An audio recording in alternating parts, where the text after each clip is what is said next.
कैसे हैं आप सभी। आई होप बहुत अच्छे होंगे और मज़े में होंगे जी। तो वेलकम है आपका एक और वीडियो में साथ रहने का। बहुत बहुत शुक्रिया जी। सबसे पहले तो आप जो है मेरी वीडियोस आपको अच्छी लगती हैं तो मेरी वीडियो को जो है लाइक कर दिया करें और चैनल को जरूर सब्सक्राइब कर दिया करें। अच्छा जी, फिर उसके बाद आज जो मैं आपको बताने वाली हूँ अपनी ऑनलाइन, जो मैंने आपको बताया था कुकिंग के लिहाज से, तो मैं जो पहले से जो रेडी करके रखती हूँ चीज़ें, पहले मैंने आपको गजरेला बताया था, गुलाब जामुन थे, शामियाँ थी। तो फिर शामियों को जो मैं पैक करके किस तरह रखती हूँ मैं वो भी आपको आज बताऊंगी, और कोफ्ते जो है मैं किस तरह से रेडी करके रखती हूँ वो भी मैं आज आपके साथ शेयर करूंगी। तो बने रहिए मेरे साथ, बहुत मज़ा आने वाला है जी। तो वंस अगेन हमने जो है गजरेला बनाना है। तो गाजर क्रश करके मैंने रखी हुई थी, 1 कप शुगर जो इसके अंदर ऐड करके ढक्कन लगा के इसको स्लो फ्लेम पे हम पकने के लिए रख देंगे। ये अपने ही पानी में जो है गाजर जो है गल जाएगी, क्योंकि हमने बारीक जो है इसको क्रश किया हुआ है। तो जी दूसरे चूल्हे पे हम बना लेंगे जी कोफ्ते। और ये जी शामियाँ हैं जो मैंने फ्रीज़ कर दी थी बना के। तो जब ये बर्फ़ बन जाएंगी तो फिर उसके अंदर हम इसके अंदर डाल देंगे जिपलॉक बैग में। तो जिपलॉक बैग इस तरह से मैंने जो है वो लिए हुए हैं। तो कोई कबाब है या शामियाँ हैं, ये कोई भी हमें जो फ्रीज़ करनी होती है चीज़ें, तो इस तरह से जिपलॉक बैग में डाल के आपकी जो है एयर टाइट हो जाते हैं, बिल्कुल सेफ़ रहती हैं। आपकी शामियाँ हैं, ये कबाब हैं, कोफ्ते हैं, तो वो सारी चीज़ें जो है आपकी इस जिपलॉक बैग में सेफ़ रहती हैं और स्मेल नहीं जाती एक दूसरे की। सबसे बड़ी बात जो है कोफ्तों की शामियों के अंदर या शामियों की कबाब के अंदर ना स्मेल नहीं जाती है एक दूसरे की। तो इस तरह से हम जो है जिपलॉक बैग में डाल देंगे सारी शामियाँ जो हैं। ये देखें जी, ऊपर से मैंने जो है ज़िप जो कर दी बंद। इसको हम रख देंगे फ्रिज में। तो जी अब आ जाते हैं जी दूसरे चूल्हे की तरफ। ये कोफ्ते हैं, कोफ्ते जो मैंने पहले से बना के रखे हुए थे, तो इनको जस्ट बॉयल करना है अब मैंने। तो मेरी कोशिश होती है कि 10 तकरीबन कोफ्ते जो हैं 10 ऑर्डर मेरे रेडी रहें हर वक्त। 5 से 10 ऑर्डर जो है मेरे हर वक्त जो है तैयार रहें। आज जो है मैं 5 ऑर्डर तैयार करके रख रही हूँ अभी आपके सामने। जो है मैं एक ऑर्डर में 2 कोफ्ते और हल्की सी ग्रेवी देते हैं हम। तो 10 कोफ्ते मैंने जिसके अंदर ऐड कर दिया और इसके अंदर 2 गिलास में जो है पानी डाल दिया है। स्लो फ्लेम पे इसको हम पकने के लिए छोड़ देंगे। तो बाकी के जो है कोफ्ते मैंने इस तरह जिपलॉक बैग में डाल के फ्रीज़ कर दूँगी। ये पकना शुरू हो गए हैं तो वो फ्लेम जो हम कर देंगे मीडियम जी। तो ये मेरे जो हैं सीख कबाब हैं चिकन के, तो वो भी इस तरह से जिपलॉक बैग में जो है मैं करके रखती हूँ। फ्रिज भी आपको किसी दिन मैं अपना दिखाऊंगी, फ्रिज में जो है मैं किस तरह से एडजस्टमेंट करती हूँ अपने फूड की। तो ये है चपली कबाब, ये भी चिकन चपली कबाब हैं जी। जी तो अब हम जो है कोफ्तों की जो ग्रेवी है जो रेडी हमने करके रखनी है। सॉरी अजान हो रही है जी। तो अजान हो गई थी तो मैं खुद चुप हो गई थी। कहते हैं कि अजान के वक्त जो दुआ मांगी जाए तो वो कबूल होती है।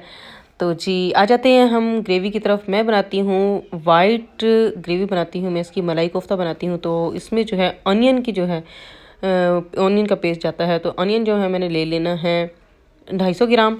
250 ग्राम ऑनियन जो है वो 8 से 10 कोफ्तों में इनफ होता है, उसकी ग्रेवी जो बनती है। तो मैंने ले लिए हैं जी प्याज जी। ये मैं आपके सामने वेट कर रही हूँ, वेट मशीन है ये मेरी किचन की।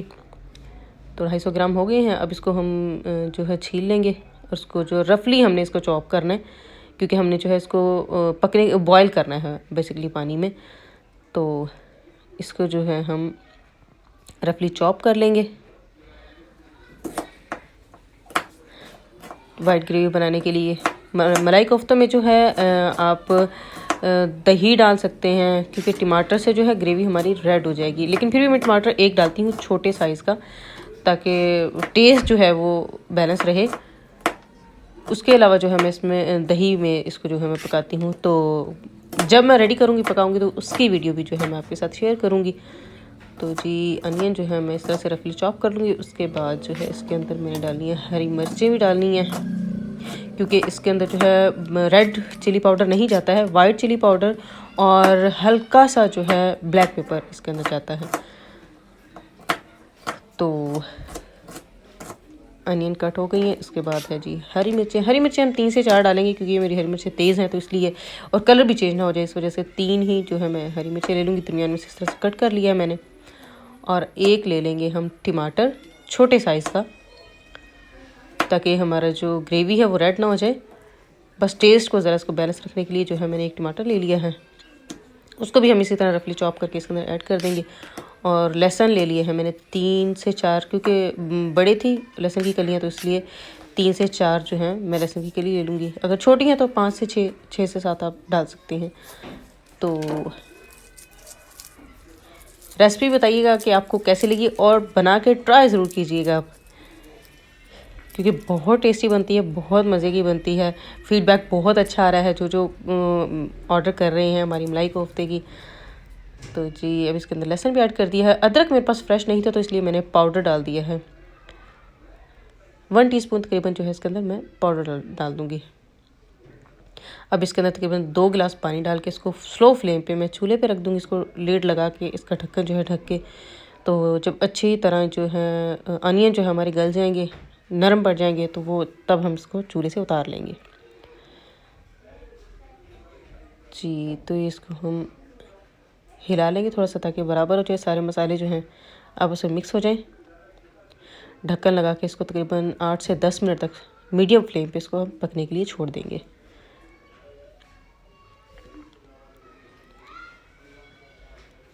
फ्लेम हमने मीडियम रखना है, ज़्यादा हाई नहीं रखना है, वरना प्याज जो है हमारे कच्चे रह जाएंगे और पानी जो है खुश्क हो जाएगा। तो लिड हमने लगा दी है। दूसरी तरफ जो है हमारे कोफ्ते भी जो है वो भी रेडी हो गए। फ्लेम मैंने ऑफ़ कर दिया है।